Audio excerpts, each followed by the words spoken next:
Hello guys, this is Scary Gillies 2 here, and what you can see here is the Nikon D300. This is a SLR camera that my grandpa bought. This is my grandpa's camera, and as you can see, it's a lot different than the Rebel T2i, which is by Canon. So, as you can see here, just basics, really, it's a lot bigger than the T2i. It's very, very interesting, and has a data screen on the front, along with a normal flash. And what you can see right here is it has video out, HDMI, DC in, and a USB. So this lens is the 18 to 55 millimeter.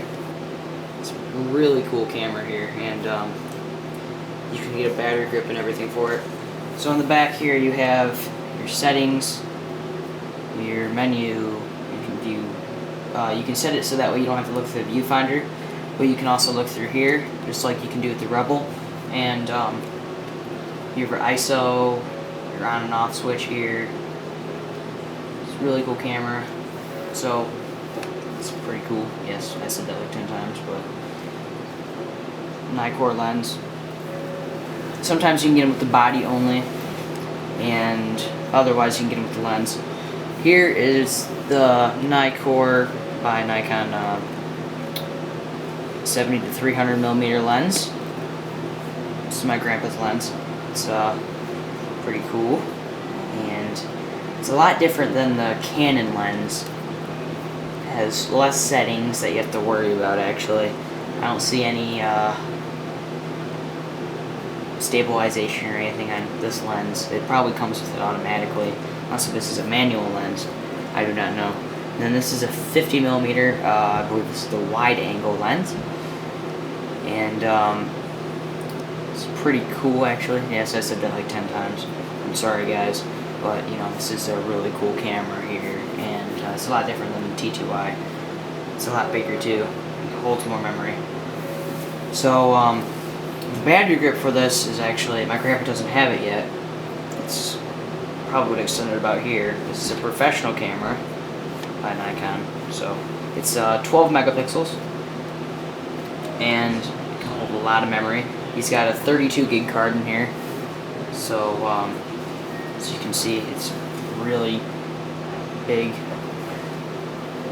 So this is my grandpa's camera here, and actually I will go over the basics here with you for dynamics here in a second here. So here we go.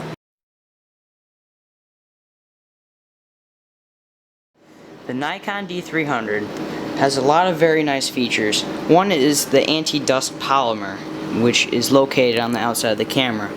This makes sure it does not collect a lot of dust at all, unlike other cameras, mainly the entry levels.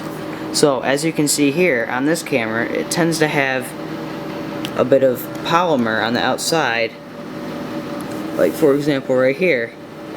It's a little bumpy. This makes sure that it does not collect dust at all. So this camera is a very nice camera here, and it's throughout the entire body here. In the top, you can kind of see it. So this camera is very nice when it comes to that feature. The lenses are very nice. I always loved Nikon lenses, a little bit more than Canon lenses, because the outside of the lenses are I'm very picky about them because they're anti-dust also. So still is very nice. Along with on the back of the camera here, you have a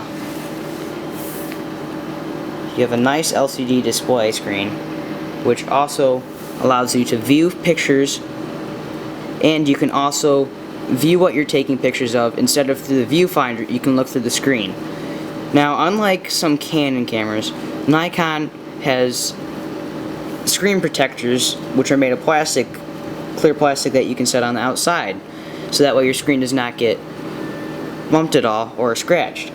So right here, it does collect a little bit of dust because it doesn't have that fine polymer on the outside, but however, it's very nice, and I'd still recommend getting this camera. This camera is a very nice camera, and it is a professional camera.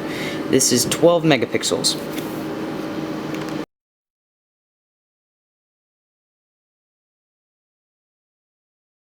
Another great feature about the Nikon D300 is its data display screen.